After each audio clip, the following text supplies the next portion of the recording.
ঢাকা সিলেট মহাসড়কের নরসিংদীর বিভিন্ন অংশে প্রতিদিন বসা ফল ও সবজির হাটকে কেন্দ্র করে কয়েক কিলোমিটার জুড়ে সৃষ্টি হয় তীব্র যানজট। ঘণ্টার পর ঘণ্টা আটকে থেকে চরম ভোগান্তিতে পড়ছেন পূর্বাঞ্চলগামী হাজারো দূরপাল্লা যাত্রী ও পরিবহন চালক। মহাসড়কের উপর হাট বসানো, অবৈধ পার্কিং ও অনিয়ন্ত্রিত যান চলাচলকে এই অবস্থার প্রধান কারণ বলছেন ভুক্তভোগীরা।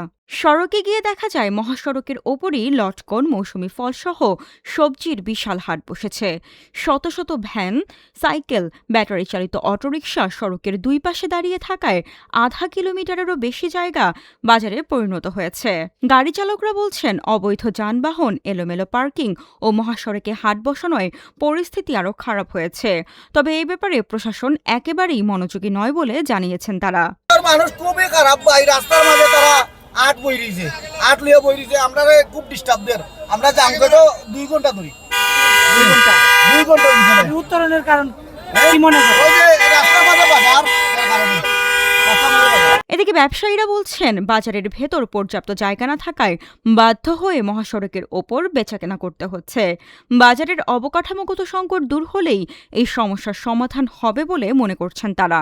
এটা অত্যন্ত খারাপ পরিবেশ, কারণ হচ্ছে রাস্তার মধ্যে অ্যাম্বুলেন্স রোগী নিয়ে যাচ্ছে।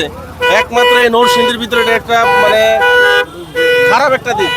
একমাত্র মর্যাদা এই যে রাস্তার মধ্যে পুরো রাস্তা দখল করে নেয়। বাজার পরিচালনা কমিটির সদস্যরা জানিয়েছেন, জায়গা সংকটের কারণে অবৈধভাবে হাট বসছে। এ ব্যাপারে জানতে গেলে হাইওয়ে পুলিশ সুপার জানায়, প্রশাসন বিকল্প জায়গা দেওয়ার চেষ্টা চালিয়ে যাচ্ছে।